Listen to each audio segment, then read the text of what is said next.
episode ke-15, mencari keadilan, stop kriminalisasi advokat. Pada episode 14 sudah saya jelaskan bahwa saya mencabut pemblokiran karena saya menerima kuasa tertanggal 29 Maret 2007 untuk mewakili koperasi dalam perkara nomor 30 PDT PLW 2007 PN SKA melawan Obsgat Bagus Bodo di Pengadilan Surakarta. Ini masalah Darden Verset. Pelawan saat itu mengajukan blokir. Ya.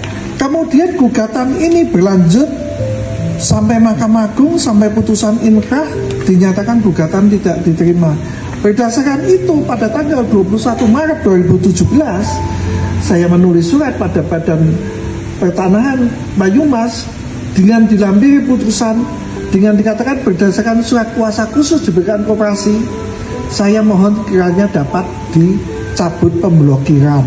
Apakah ini salah? Ya. Kemudian di dalam persoalan selanjutnya juga dipersoalkan tentang kehadiran saya sebagai saksi dalam pelelangan. Saya mempunyai surat kuasa tertanggal 16 Desember 2016, surat kuasa untuk menyelesaikan hutang, mengurus dan menyelesaikan kredit macet atas nama Hasan Budiman kepada ahli warisnya. Ya, dengan dasar ini maka saya hadir dalam lelang, pengumuman lelang, menandatangani berita acara tentang lelang, hasil lelang. Apakah saya salah? Lalu kemudian jaksa penuntut umum mengatakan bahwa dengan tiba-tiba mengatakan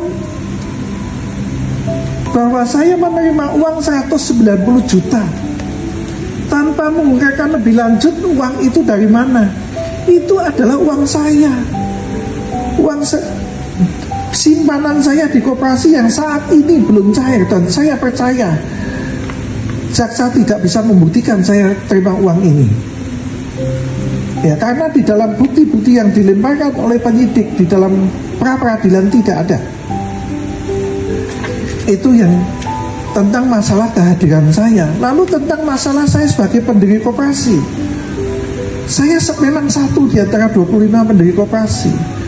Pada waktu gelar perkara di Menko Polhukam dipertanyakan kenapa saya saja yang diterima, yang diperiksa, sedangkan 24 orang tidak diperiksa. Karena itu ketua rapat mengatakan periksa yang lain. Namun penyidik mengatakan saya ingin memeriksa Bapak Pramudia sebagai pribadi, jangan paksakan. Oleh karena itu saya mengajukan eksepsi yang berkaitan dengan itu semua. Karena kenapa? Berkas yang diserahkan penyidik ke jaksa penuntut umum pada tanggal 16 Februari 2024 tidak lengkap. Di sana hanya terlampir SPDP pertama tanggal 4 Maret 2020. SPDP ini sudah dikembalikan. Tidak ada SPDP kedua dan tidak ada SPDP ketiga. Memang rasanya ini kesengajaan, karena di dalam SPDP kedua itu terjadi pemalsuan data. Tapi justru di dalam putusan Ceri mengacu pada SPDP kedua, yaitu tanggal 17 Maret 2021. Dengan berkas yang tidak lengkap, mana mungkin jaksa membuat dakwaan yang bagus sesuai pasal 143 ayat 2, dakwaan yang cermat, jelas, dan lengkap. Oleh karena itu saya mengajukan eksepsi tentang masalah 143 ayat 2, yang dimana ditekankan pada ayat 3 bahwa dakwaan yang tidak cermat, lengkap, dan jelas adalah batal atau kabur. Dakwaan kabur ada batal demi hukum dan ada jurisprudensinya, saya tuliskan. Tetapi hakim memutuskan tentang masalah kewenangan mengadili, karena majelis hakim berpendapat mengacu pada perpanjangan penahanan Kejaksaan Tinggi, yaitu peristiwa hukum tahun 2018 di Pengadilan Negeri Solo, ya, bukan pada kasus yang berdasarkan putusan Ceri yang tidak menjadi dasar dari perpanjangan penahanan saya. Oleh karena itu hakim memutuskan bahwa Pengadilan Negeri Purwokerto tidak berwenang mengadili perkara ini dan membebaskan saya dari tahanan.